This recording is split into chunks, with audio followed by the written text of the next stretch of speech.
Nama Anies Baswedan kian santer disebut-sebut setelah resmi mendapat dukungan DPW PKB Jakarta untuk melaju di Pilkada Jakarta. Tapi di samping nama Anies, muncul pula sejumlah nama, mulai dari Gubernur Jawa Barat 2018-2023 Ridwan Kamil hingga putra bungsu Presiden Jokowi Kaisang Pangarep. Ridwan Kamil bahkan disebut telah didukung oleh Koalisi Indonesia Maju, koalisi partai politik yang mendukung Prabowo Gibran di Pilpres 2024. Ketua Umum PAN Zulkifli Hasan bahkan mengklaim semua partai politik di Koalisi Indonesia Maju sudah setuju Ridwan Kamil diusung di Pilkada Jakarta. Saat ini yang belum diputuskan adalah soal wakil gubernurnya. Yang DKI saya mengusulkan Ridwan Kamil. Ya, saya kira semua sudah mau menyetujui RK untuk maju di Jakarta. Udah. Wakilnya belum diputuskan ya. Tapi ya namanya wacana demokrasi apa aja boleh kok ya, dicabut-cabut wakil itu boleh. Sinyal majunya Ridwan Kamil di Pilgub Jakarta pun menimbulkan isu penjagalan Anies untuk maju di Pilkada. Nama Jokowi pun disebut-sebut. Tak lain karena nama Ridwan Kamil muncul setelah Jokowi bertemu Ketua Umum partai politik pendukungnya di Istana akhir Mei lalu, di mana salah satu pembahasannya adalah soal pilkada. Menanggapi ini, Anies bilang lebih memikirkan nasib warga Jakarta ketimbang siapa yang akan jadi pesaing.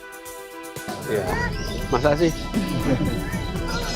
Saya lebih melihat pentingnya memikirkan nasib warga Jakarta daripada tentang siapa yang akan ikut kompetisi. Karena ini tentang masa depan rakyat Jakarta. Itu semua jauh lebih penting daripada bagi saya tentang siapa yang akan ikut di dalam pilkada besok. Karena siapapun yang akan ikut, ujungnya rakyat harus memilih kok. Tak hanya itu, Partai Keadilan Sejahtera yang selama ini dikenal sebagai partai pendukung Anies di Pilgub dan Pilpres bahkan ditawari untuk berkoalisi di Pilgub Jakarta. Iming-imingnya adalah posisi calon wakil gubernur. Kalau misalnya dari Koalisi Indonesia Maju, apakah ada tawaran Pak ke PKS gitu, atau PKS jadi cawagup DKI? Ada, makanya itu sedang kita coba analisis, kita kaji mana kira-kira nanti yang paling maslahat kira-kira begitu ya. Pak, berarti PKS itu terbuka dong Bang untuk bergabung ke... Ya, belum, itu kita juga belum tahu, tawaran juga kan belum. Litbang Kompas merilis survei terbaru terkait rapor kinerja pemerintahan Presiden Jokowi dan Wakil Presiden Ma'ruf Amin. Hasil survei yang dilakukan 27 Mei hingga 2 Juni 2024 terlihat tingkat kepuasan publik adalah yang tertinggi sejak survei yang dilakukan pada periode pemerintahan Jokowi di Oktober 2019. Hasil survei ini pula yang diyakini Partai Gerindra jika figur Presiden Jokowi masih sangat berpengaruh dalam pilkada nanti. Kalau pemimpin-pemimpin yang mereka hormati, tentu mereka akan dengar juga gitu loh. Masukan mereka, sikap politik mereka, gestur politik mereka. Tentu menurut saya sih masih sangat berpengaruh. Lalu akankah efek Jokowi juga akan berpengaruh di Pilgub Jakarta? Tim Liputan, Kompas TV.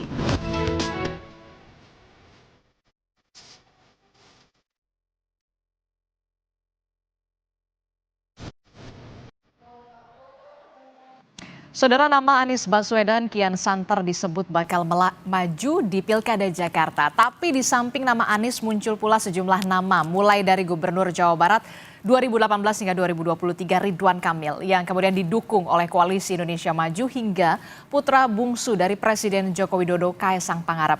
Sementara di sisi lain ada pula survei Litbang Kompas yang menyebut tingkat kepuasan masyarakat atas kinerja Jokowi Ma'ruf ini tinggi yang menurut Gerindra akan berimbas pada efek Jokowi di Pilkada.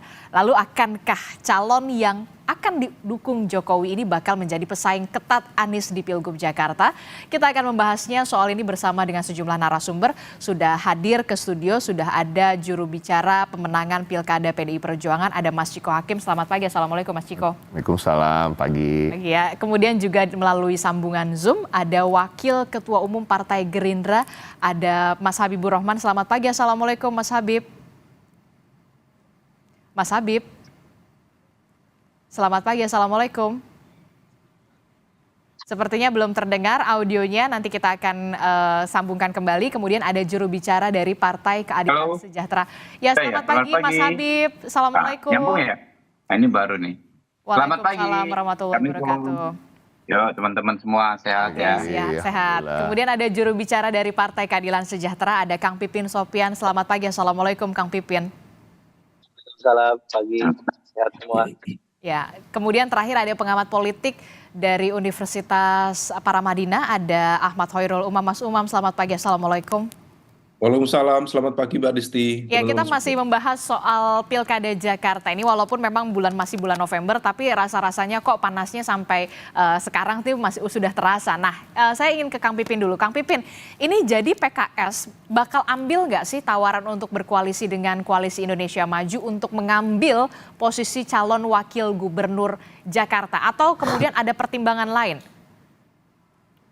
Ya, pertama tentu kami menghormati ya ketika ada tawaran atau wacana ya yang disampaikan bahwa PKS misalnya ditawarkan menjadi calon wakil gubernur ya oleh siapapun. Kami menghormati itu ya, kami apresiasi dan tentu kami akan pertimbangkan maslahat dan madaratnya untuk ke depan, peluang menang ke depan ya, apakah peluang menangnya besar atau tidak, kemudian bagaimana terkait dengan elektabilitasnya, kapasitas dan sebagainya. Tentu semua itu akan kami pertimbangkan. Jadi sekali lagi tawaran ini alhamdulillah karena kami sebagai pemenang pemilu di DKI Jakarta ya, kami tentu tawaran itu tidak hanya satu. Jadi banyak tawaran yang disampaikan kepada kami.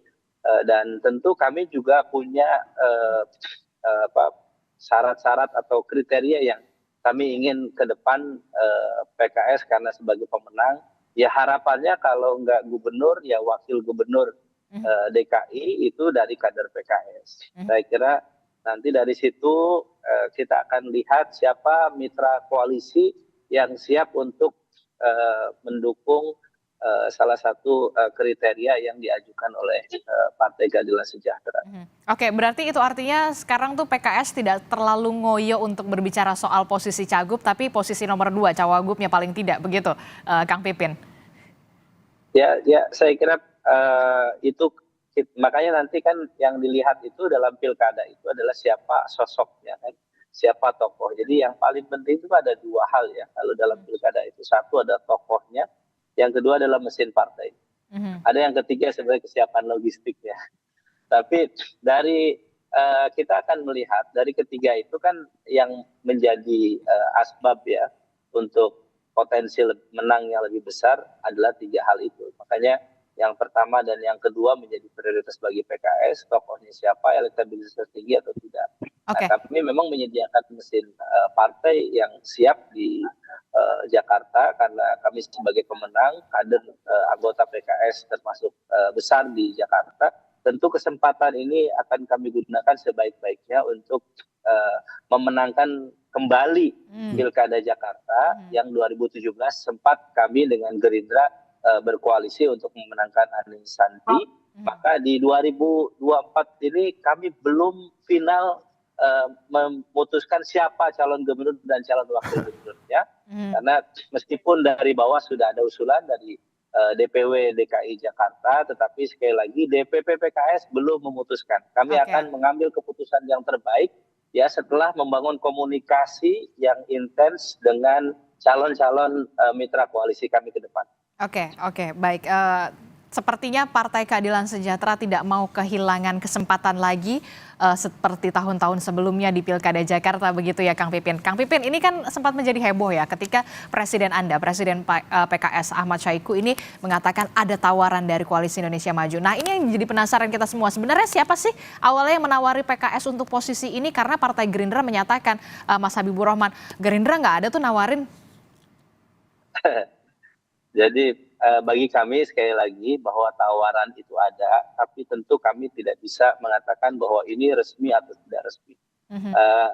Hal yang biasa saja di pilkada ya, kita ada 500 lebih pilkada dan saling penjajakan siapa dengan siapa, koalisinya dengan siapa, itu tentu ada pembahasan gitu ya, dan ketika itu masuk kepada kami ya bahwa oh ternyata tokoh A dari partai A menyampaikan ini gitu ya. Tentu kami menghormati ya setiap wacana atau penjajakan yang dilakukan oleh berbagai partai politik termasuk tokoh-tokohnya ya yang mengajak kami kerjasama. Karena kami memahami ya bahwa di DKI 2017 lalu kami punya mesin partai dan juga tokoh menang, maka 2024 ini memang momen kesempatan bagi kami ketika kami diamanahi oleh warga Jakarta dengan suara terbanyak di Jakarta. Oke, saya ke Mas Habibur Rahman. Mas Habibur Rahman, tawaran itu akan kami pertimbangkan. Oke, 2 tawaran itu akan dipertimbangkan. Kalau Mas Habibur Rahman, betul berarti ya Partai Gerindra ini secara resmi tidak ada menawarkan ke Partai Keadilan Sejahtera. Berarti ada dari parpol lain, mungkin dari Koalisi Indonesia Maju. Sudah ada komunikasi soal itu, Mas Habib? Yang saya katakan bahwa memang secara resmi ya partai kami belum punya calon gubernur ya, tentu juga belum bisa mengajukan atau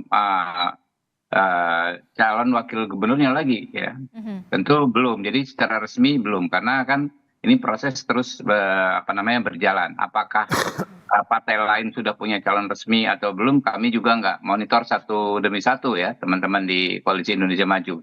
Tapi yang jelas tidak satupun partai politik di Jakarta ini yang bisa memutuskan sendiri, ya kan?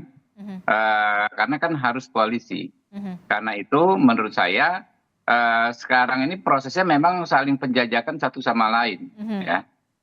Dinamikanya memang seperti itu berjalan, ya kita hormati. Tapi kalau garis Partai Gerindra adalah kami ya partai politik yang tidak punya musuh, ya. Tidak ada kami anti terhadap partai politik manapun. Oke. Ya, jadi di situ yang kedua ya, tentu sebagai partai politik ya secara naluriah kami ingin kader kami maju, ya. Oke.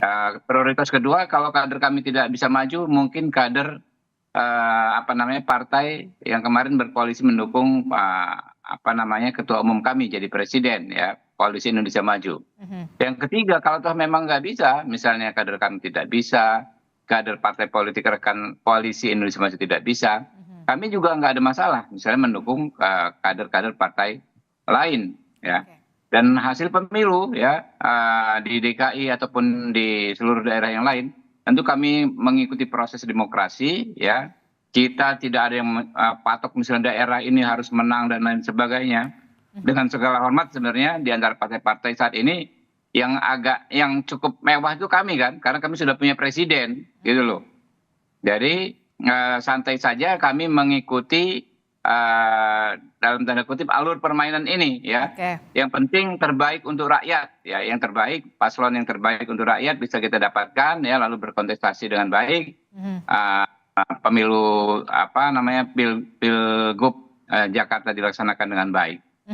Oke, secara naluriah sih Gerindra maunya kader internalnya Ya, dari Partai semua Gerindra. partai politik pasti begitu. Pasti Semua partai begitu, karena politik, memang ya. harus ada kader potensial yang dimajukan. Tapi secara realistis, Anda sempat menyebut Ridwan Kamil ini secara realistis punya peluang menang di Pilkada Jakarta. Nah, kalau Golkar sendiri kan kalau ada kabar maunya RK ini dimajukan ke Jawa Barat bukan ke Jakarta. Respon Anda seperti apa? Ada tarik ulur ini juga antara Golkar dan Partai Gerindra. Benarkah demikian? Yang membahasakan tarik ulur kan bukan kami ya. Kami sih santai-santai saja. Baik Gerindra maupun Golkar. Tiap hari kita rapat, tiap hari kita ketemu ya, antar elit juga nggak ada masalah. Ini kan dalam konteks penjajakan mencari yang terbaik. Perlu digarisbawahi, Pak Ridwan Kamil ya kalau mau maju dimanapun kan tentu kita memerlukan kesediaan yang bersangkutan, ya kan, nggak bisa dipaksa. Kader kami sendiri pun kalau nggak mau maju misalnya, ya nggak bisa kita paksa. Yang kedua, beliau kan waketum Partai Golkar, tentu fatsunnya ya mau maju dimanapun tentu harus disetujui oleh Partai Golkar, dan kami taat azas saja gitu loh. Bahwasanya kita ingin misalnya Jakarta menang, Jawa Barat menang, ya semua pengen begitu kan. Ya, tapi kan ada hal ihwal yang memang nggak bisa kami putuskan, ya kita ikuti saja dan kita sangat menghormati ya domain masing-masing entitas tersebut, baik Ridwan Kamil sebagai pribadi, Golkar sebagai partai politik, ya monggo diperhitungkan ya mana yang nyaman buat Pak Ridwan Kamil, mana yang nyaman buat Partai Golkar gitu. Oke, tapi itu artinya Partai Gerindra juga balik lagi ujung-ujungnya menyerahkan sepenuhnya ini kepada Ridwan Kamil begitu ya. Karena tapi kalau begini, ada yang mengatakan RK ini kan playgroundnya memang di Jabar. Kalau misalkan di Jakarta agak sulit nih nampaknya. Ya sulit nggak sulit kan nanti bagaimana kita membaca peta ya. Ya silakan gitu loh. Makanya saya bilang kan idealnya kan kalau politik ya, target politik. Jawa Barat kita bisa menang, Jakarta juga bisa menang, kedua-duanya gitu kan. Tapi kan target-target politik itu belum tentu semuanya bisa dilaksanakan. Nah ini yang bahasa kami, para politisi, sebetulnya di antara kami ini santai-santai saja. Tapi kan teman-teman ini olah-olah terus, ketegangan, tarik-menarik, jegal-menjegal. Jadi dengan bahasa-bahasa yang menurut saya kurang edukatif. Tapi nggak apa-apa, itu hak juga teman-teman kan. Nanti rakyat yang menilai lah. Ini kalau kita lihat ya nama Anies Baswedan, Ridwan Kamil ini sebenarnya sudah mencuat dari bulan Mei, Juni begitu ya. Nah kalau PDI Perjuangan ini tampaknya begitu berhati-hati begitu ya untuk memajukan tokoh baik itu kader internal atau di luar. Apa pertimbangannya sebenarnya? Pertimbangannya tentu terkait dengan pemetaan di PDI Perjuangan. Kalau kita memetakan pilkada itu nomor satu kita bukan memetakan sosoknya dulu, kita selalu memetakan permasalahannya, seperti apa daerahnya, seperti apa tantangan-tantangan ke depannya. Kalau kita bicara Jakarta yang sekarang masih DKI yang akan menjadi DKJ misalnya, akan ada aglomerasi, akan ada hubungan dengan penopang kota kita seperti Jabodetabek Jur ya. Ada juga hal-hal yang terkait dengan penganggaran yang berbeda, prioritas yang berbeda karena bukan lagi ibu kota. Artinya kita harus benar-benar mencermati siapa yang akan kita pilih, siapa yang akan kita usung sebagai calon gubernur maupun calon wakil gubernur. Nah, yang kedua tentunya kita dari PDI Perjuangan sebagai partai yang eksistensinya memang sudah teruji di Jakarta, yang beberapa kali memenangkan Pileg dan kemarin menjadi peringkat kedua di Pileg, merasa juga kita pantas untuk mencalonkan calon gubernur atau calon wakil gubernur. Jadi artinya sekarang yang menjadi prioritas kami adalah menjaring dari internal. Nah, menjaring dari internal itu kan harus berbasis kriteria. Kriteria yang kita butuhkan adalah pemimpin seperti yang mampu untuk mengelola kota Jakarta yang seperti saya bilang tadi, begitu kompleks, begitu heterogen dan lain-lain. Artinya di internal sendiri kita ada problem, tanda kutip ya, problemnya artinya agak sulit memilih di antara teman-teman kita, kader-kader di internal ya. Ada Pak Ahok, ada Pak Jarot, ada Bu Risma, ada Andika Perkasa, ada Prasetyo Edi Marsudi, ada Charles Honoris. Semuanya yang kita meyakini mumpuni dan mampu punya kompetensi untuk membangun Jakarta dan menjawab tantangan-tantangan Jakarta ke depannya. Nah, artinya itu dulu yang menjadi prioritas kami. Dan harus diingat kembali lagi fokusnya adalah PDI Perjuangan berniat untuk mengusung calon dari internal, ya, baik itu sebagai calon gubernur ataupun calon wakil gubernur. Nah, baru step berikutnya adalah tentunya kita harus ada kerjasama politik dengan partai lain, karena kita memang tidak bisa mencalonkan sendiri. Kalaupun kita bisa mencalonkan sendiri, memang selalu akan lebih baik untuk membangun suatu kota atau daerah bersama-sama dengan partai politik lain dan elemen masyarakat yang lain. Artinya kita terbuka dan membuka jalur komunikasi dengan semua partai politik. Seperti apa yang dikatakan Bung Habibur Rahman, sebenarnya sama aja. PDI Perjuangan juga tidak menarik garis atau mau bermusuhan atau memprioritaskan kerjasama dengan partai politik yang mana dan lain-lain. Itu sama aja. Jadi prinsipnya kita masih terbuka. Maka dari itu, karena ada kriteria-kriteria yang tersebut tadi, ada nama-nama yang dari luar PDI Perjuangan juga muncul, seperti Mas Anies Baswedan. Karena memang ya kalau kita mau objektif, walaupun kita pernah berkompetisi melawan Anies Baswedan, tapi kan jujur aja memang dia pernah menjadi gubernur. Artinya punya rekam jejak, punya pengalaman, ya kan. Tingkat kepuasan publiknya lumayan, elektabilitasnya sekarang lumayan. Tapi kan hari-hari ini sinyalnya PDIP memuji Anies terus ya. Sebenarnya nggak muji, ini kita secara objektif aja kita nilai. Karena kan yang menilai kan rakyat juga gitu ya. Nah, tapi kan kalau kita mau jujur, walaupun yang sering disebut hanya 2 nama ya, Anies RK. Tapi kalau kita mau jujur, kedua nama ini kan sebenarnya elektabilitasnya tingkatannya bukan tingkatan elektabilitas yang menjamin akan pasti menang. Karena memang masih 30-an%. Tidak ada yang mencapai di atas 35% kalau nggak salah. Ya, bahkan kalau disandingkan ada nama Basuki Cahayapurnama dalam survei itu, biasanya Kang Emil malah berada dalam posisi ketiga. Ya kan, kadang-kadang Pak Ahok ada juga di posisi pertama. Jadi artinya tidak ada satu calon pun yang bisa dipastikan, kalau biasanya kan suka ada anekdot ya, dipasangin sama sendal aja pasti menang gitu. Ini nggak ada, di Jakarta ini nggak ada. Artinya semua calon, semua partai politik, saya meyakini akan betul-betul mencermati dan mencari kerjasama antar partai politik, dan khususnya dengan partai politik yang mempunyai mesin yang teruji.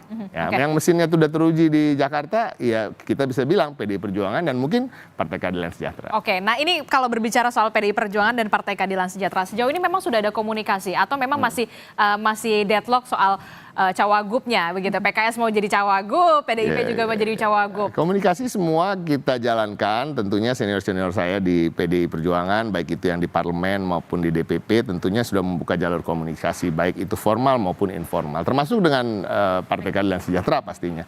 Dan kita tetap pada pendirian kita tadi ya, bahwa memang kita ingin mengajukan calon. Nah, itu dulu yang menjadi fokus kami, karena kami masih menjaring dari internal ini. Jadi belum ada titik temu ya PDIP sama PKS? Dengan yang lain pun sebenarnya bukan titik temu ya, belum ada yang mengerucut lah gitu. Pembicaraannya masih di tataran informal. Oke, Mas Umam, ini gimana kalau membaca peta politik di Jakarta ini? Kan kalau kita lihat ya, Jakarta ini masyarakatnya heterogen begitu, bahkan masyarakatnya cenderung kritis, realistis begitu. Bagaimana Anda membacanya, Mas Umam? Ya, Mbak Adisti, DKI Jakarta memang sangat unik ya, dan seolah kemudian di saat yang sama ada situasi yang memang tidak mudah diprediksi. Kalau misal kita tadi cermati beberapa positioning dari partai-partai per hari ini juga belum clear. Kalaupun kemudian ada upaya dari terutama dari Koalisi Indonesia Maju untuk mengajukan Pak Ridwan Kamil misalnya, tentu itu memiliki sebuah potensi yang cukup memadai. Karena bagaimanapun juga kebersamaan dari Koalisi Indonesia Maju, terutama dari Presiden terpilih Pak Prabowo nantinya, tentu berkepentingan besar untuk menjaga, mengkontrol, dan juga membangun basis koordinasi yang betul-betul memadai dengan pimpinan di DKI Jakarta. Karena kalau misal kemudian DKI Jakarta dipegang oleh elemen, kekuatan, entitas yang berpotensi menjadi rival, menjadi kompetitor, tentu itu akan menjadi bayang-bayang yang tidak mudah untuk dihadapi. Nah, maka saya berkeyakinan Koalisi Indonesia Maju akan merapatkan barisan untuk meyakinkan kemenangan di DKI Jakarta. Adapun kemudian upaya untuk mencoba untuk bernegosiasi, termasuk juga merayu dari PKS, tentu ini sangat unik dan juga menarik.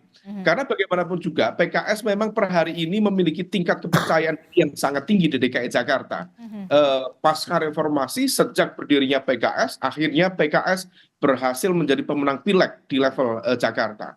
Tetapi dalam sejarahnya PKS belum pernah menjadi imam di dalam pembentukan koalisi. Hampir rata-rata menjadi makmum, menjadi pengikut.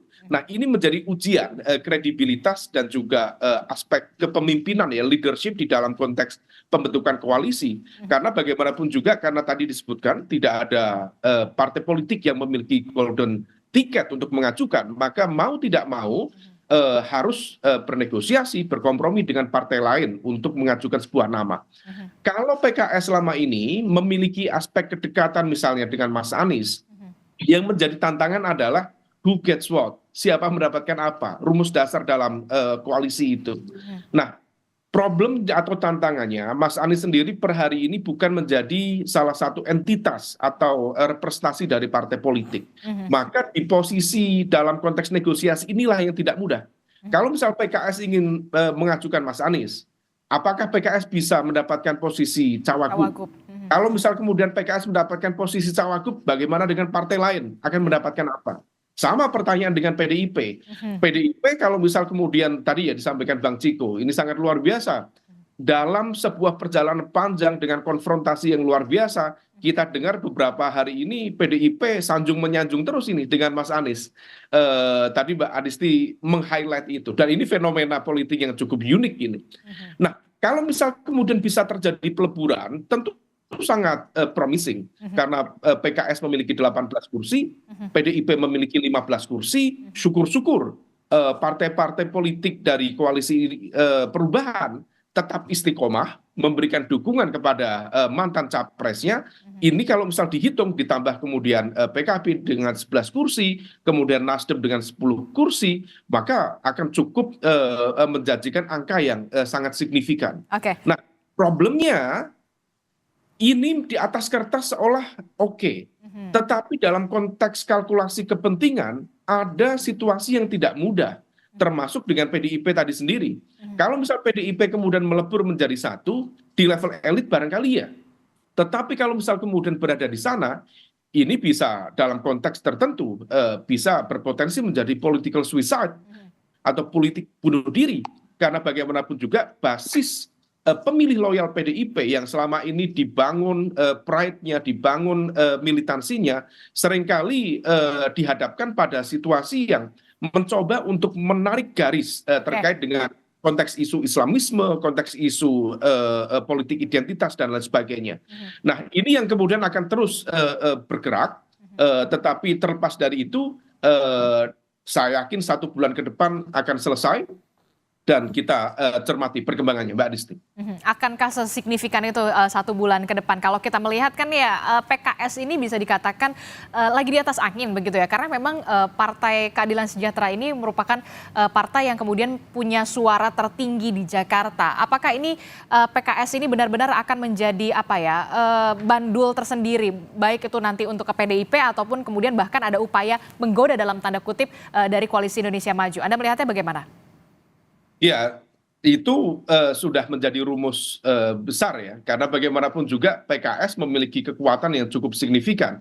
Dan di saat yang sama harus juga diakui bahwa kemenangan PKS di Pileg DKI Jakarta kemarin itu salah satunya adalah karena faktor kutel efek dari Mas Anies Baswedan, termasuk juga narasi kritis koalisi perubahan yang digunakan sebagai upaya untuk mengkonsolidasikan basis pemilih loyalnya.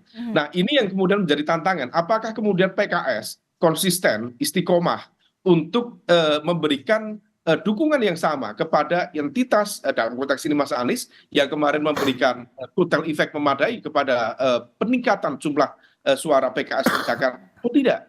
Karena di saat yang sama PKS juga memiliki kepentingan besar untuk melakukan negosiasi ulang, melakukan kompromi kembali dengan kekuasaan yang akan datang, terutama di bawah pemerintahan Prabowo Gibran. Jadi terlepas ini upaya untuk menggembosi atau menggagalkan Mas Anies maju ke Pilgub, tapi realitasnya PKS sendiri memiliki kepentingan besar untuk itu. Berkali-kali dalam diskusi saya sampaikan, ya intermittent fasting itu sangat sehat, tapi kalau puasa nggak buka-buka terus itu juga bisa membahayakan itu. Nah, PKS tampaknya mencoba untuk merekalkulasi itu, dan DKI Jakarta, karena bagaimanapun juga memang nanti ibu kota akan berpindah ke IKN, tetapi center of gravity secara politik, secara ekonomi dari Indonesia tetap Jakarta. Dan pemerintahan baru Prabowo Gibran akan tetap meletakkan perhatian yang sangat besar terhadap Jakarta.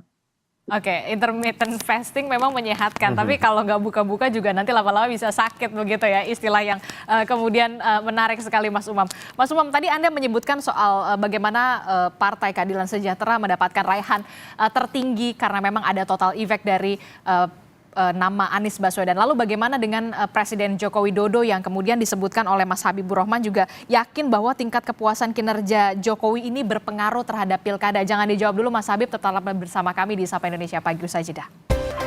Terima kasih Anda masih bersama kami di Sapa Indonesia Pagi. Saudara, kita masih membahas bagaimana dinamika politik di Pilkada Jakarta yang tampaknya panasnya ini sudah terasa walaupun masih bulan November mendatang ya. Masih membahasnya bersama dengan dari Partai Gerindra ada Mas Habibur Rahman, kemudian ada Kang Pipin dari Partai Keadilan Sejahtera, di studio masih ada Mas Ciko, kemudian ada Mas Umam. Saya ke Mas Habib. Mas Habib, ini Anda mengatakan yakin sekali tingkat kepuasan kinerja Jokowi ini berpengaruh terhadap Pilkada. Benarkah berpengaruh juga ke Pilkada Jakarta, Mas Habib?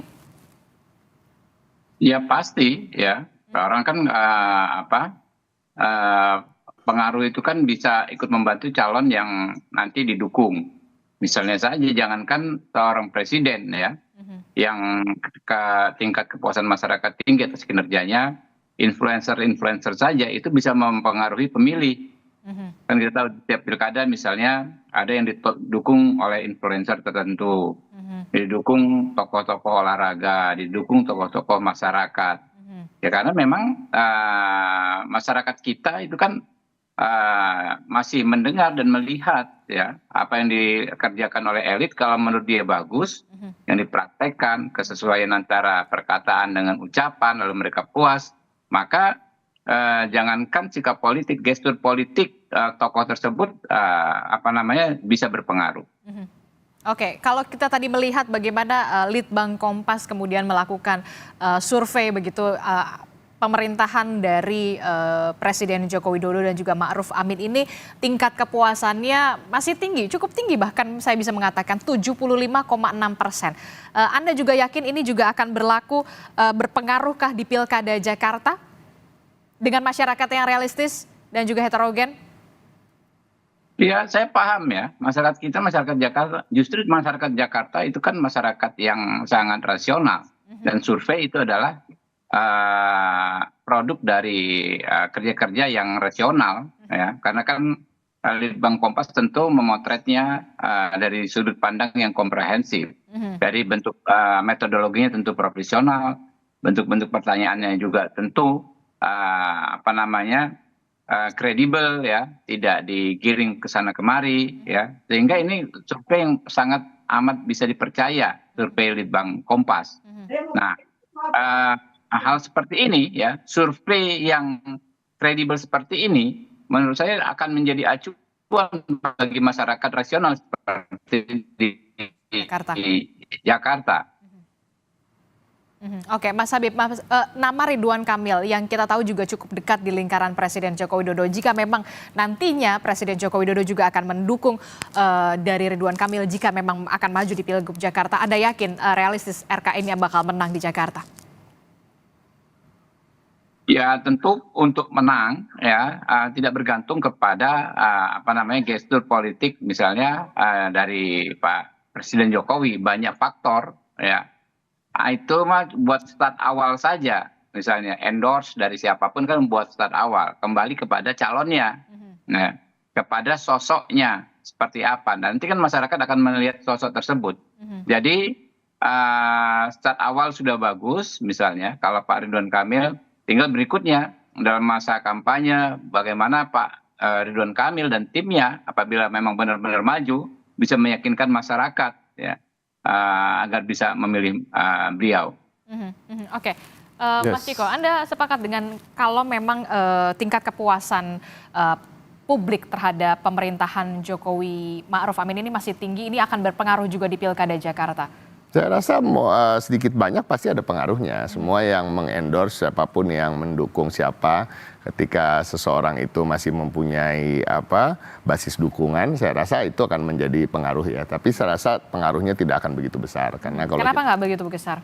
Kembali lagi, Jakarta ini kan kota yang diisi oleh masyarakat yang lebih terdidik daripada daerah-daerah lain gitu ya. Pada artiannya saya juga bukan menafikan hasil survei tersebut. Saya meyakini bahwa Kompas profesional ketika melakukan survei. Tapi kan ada detail-detail yang kita bisa baca di situ. Kalau kemarin baru terbuka bahwa ada detail dari 20-an hampir 30% yang ikut dalam survei itu mengatakan alasan kenapa mereka puas dengan kinerja Jokowi adalah karena penerima bansos kan gitu. Ada beberapa hal lagi yang juga bisa kita lihat variabelnya. Nah, hal-hal seperti ini kan juga banyak juga yang masyarakat di level dengan pendidikan yang agak lebih rendah dari yang lain, itu juga tidak merasakan apa yang sekarang terjadi, dolar yang begitu tinggi misalnya, ya kan, ya, hal-hal yang akan berefek pada mereka bukan sekarang, tapi 1 bulan, 2 bulan, 3 bulan ke depan, karena dolar yang tinggi, akhirnya pembelian barang-barang ekspor dengan harga yang baru dan lain-lain itu akan melonjak nih. Nah, harga BBM yang bentar lagi akan naik, Pertalite yang akan dihapus dan lain-lain. Ini tidak berefek pada kehidupan sehari-hari seakan-akan, sehingga ada survei seperti itu. Tapi saya rasa kalau di Jakarta sendiri ini akan sangat berdampak apa-apa yang negatif yang sedang terjadi. Artinya efek dari Jokowi itu memang tetap akan ada efek, tapi saya rasa tidak sebesar mungkin di daerah-daerah lain. Jadi bagi kami nggak ada masalah. Bagi kami kembali lagi Jakarta ini dan pilkada dimanapun tentunya mesin politik itu juga sangat harus diperhitungkan. Sosok-sosok yang dimajukan terlepas dari siapa yang mendukung itu akan lebih penting menjadi acuan. Termasuk kalau misalkan nanti ada nama putra bungsu dari Presiden Joko Widodo, Kaisang, yang kemudian sudah ada sinyal mengatakan lihat saja nanti kejutannya begitu, walaupun memang publik mungkin terkejut nggak ya gitu. Anda melihat gimana? Ya nggak ada masalah gitu ya, kembali lagi memang kami masih merasa putusan MA itu cukup kontroversial, tapi kan sudah diputuskan pada akhirnya. Tapi kan kembali lagi sekarang PKPU-nya belum keluar, kita tunggu aja. Dan kalaupun memang Kaisang mencalonkan, ya kita juga kadang-kadang harus fair juga ya. Kaisang ini kan ketua umum dari partai politik yang meraih cukup banyak kursi, 8 kursi gitu ya. 8 kursi sebenarnya kalau ditambah dengan 15 dengan PD Perjuangan, kita cukup tuh berdua untuk mencalonkan kan gitu ya.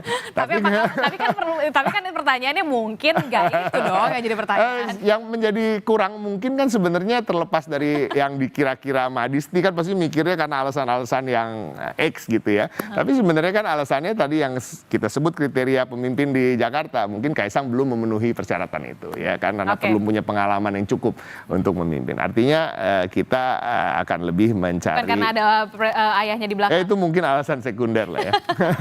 Oke, baik, saya ke Kang Pipin. Kang Pipin, ini kan kalau tadi Mas Uma mengatakan PKS ini sedikit banyaknya, bahkan banyak begitu ya, ada peningkatan raihan suara di Jakarta, khususnya tidak hanya PKS tapi juga Nasdem, PKB juga, karena ada total effect dari Anies Baswedan. Nah, saya mau tanya, kalau dari Partai Keadilan Sejahtera sendiri memang sudah menyiapkan untuk menjadi makmum lah ya, kalau memang nantinya imamnya tetap nama Anies Baswedan, itu siapa kira-kira yang paling potensial?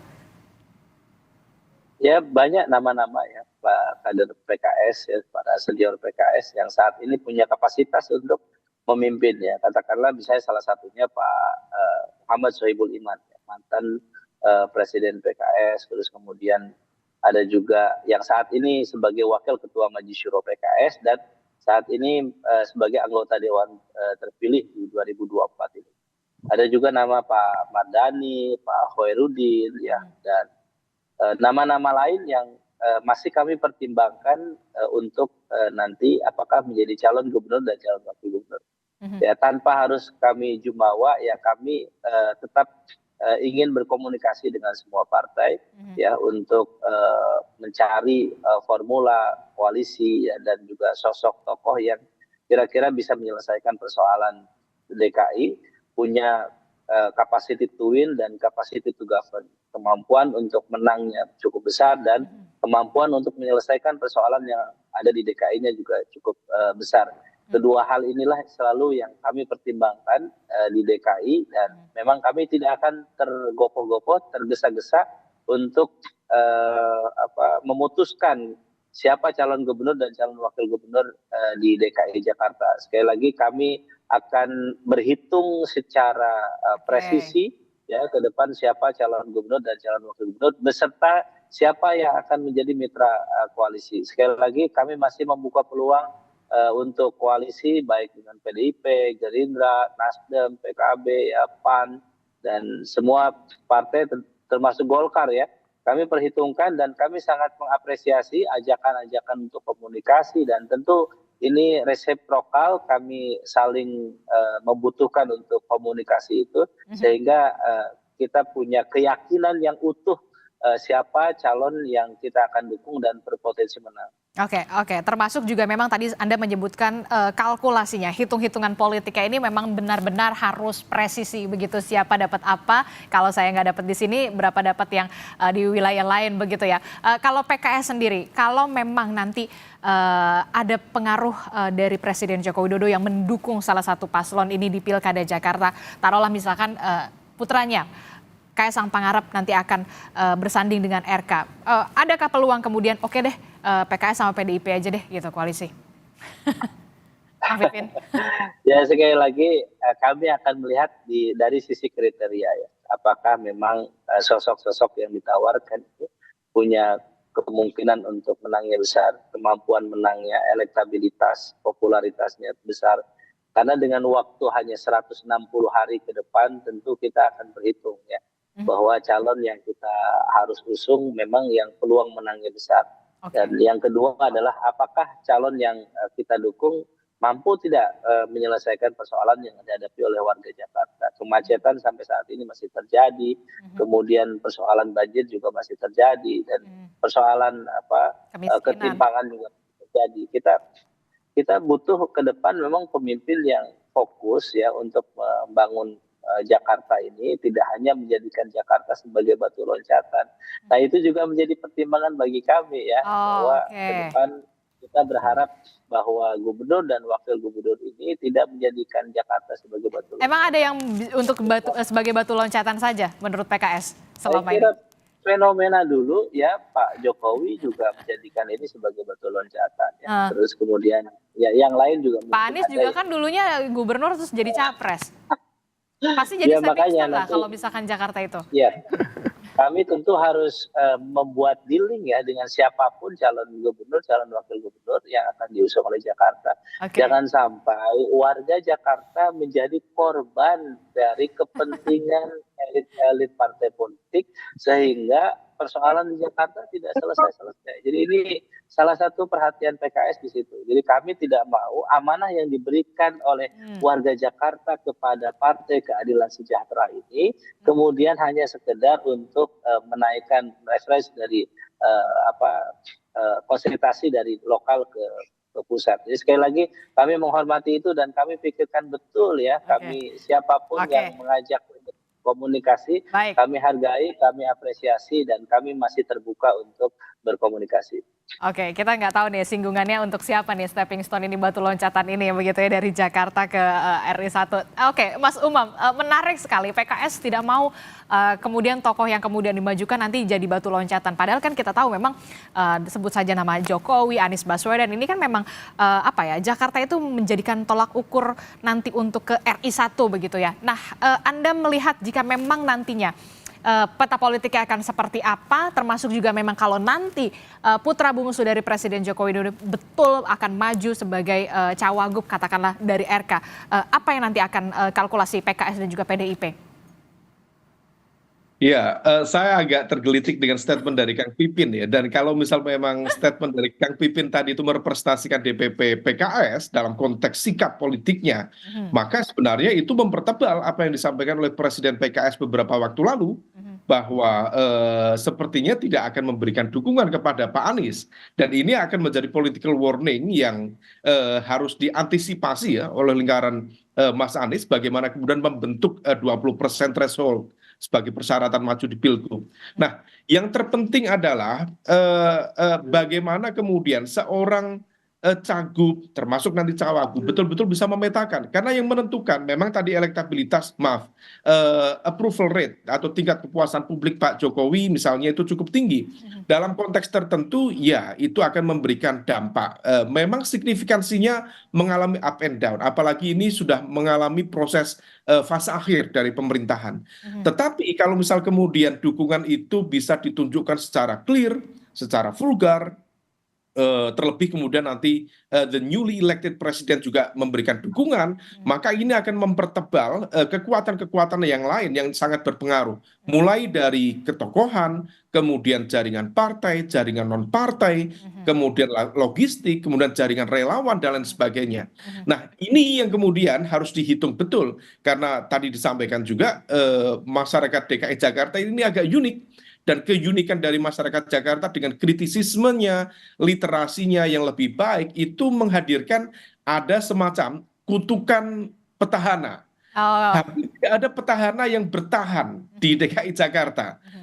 Kita lihat mulai dari Pak Foke dengan kekuatan yang cukup masif bisa ditumbangkan oleh Pak Jokowi kemudian bergeser, Pak Ahok yang begitu kuat dominasi elektabilitasnya bisa ditumbangkan oleh Anies Baswedan, dan per hari ini kalau misal kutukan itu masih berjalan, maka kemudian jangan-jangan ini akan menjadi peluang bagi nama baru. Nah ini yang kemudian harus dihitung betul, tetapi kalau misal kemudian kita cermati situasinya, di sisi Kim tampaknya memang cukup percaya diri ya, semua bergantung pada hitung-hitungan siapa yang siap menjadi cawagup. Tetapi kalau misal di sisi Mas Anies sendiri, rasa-rasanya juga cukup clear, tetapi kalkulasi ulang bagaimana kemudian komposisi koalisi itu yang harus dihitung secara cermat. Dan bisa saja satu poin, kalau misal kemudian dua partai di koalisi perubahan yang bernama Nasdem, yang bernama PKB, betul-betul akan nyebrang ke koalisi Kim ke depan di pemerintahan Prabowo Gibran, bisa saja kemudian nanti Kim akan menggunakan hak vetonya untuk dimainkan dalam konteks Pilkada DKI Jakarta untuk memastikan kemenangan dari cagup dan cawagup yang diusung oleh Kim 5 tahun ke depan. Oke, ini masih sangat dinamis, pergerakan politiknya juga masih kita masih menerka-nerka begitu. Kita lihat nanti akan ada titik akhirnya seperti apa, karena komunikasi politik terus dijalankan di masing-masing partai politik. Terima kasih Kang Pipin Sopyan, Mas Habibur Rahman, dan juga Mas Umam. Terima kasih telah bergabung bersama kami. Kita akan nantikan bagaimana dinamikanya nanti. Saudara, informasi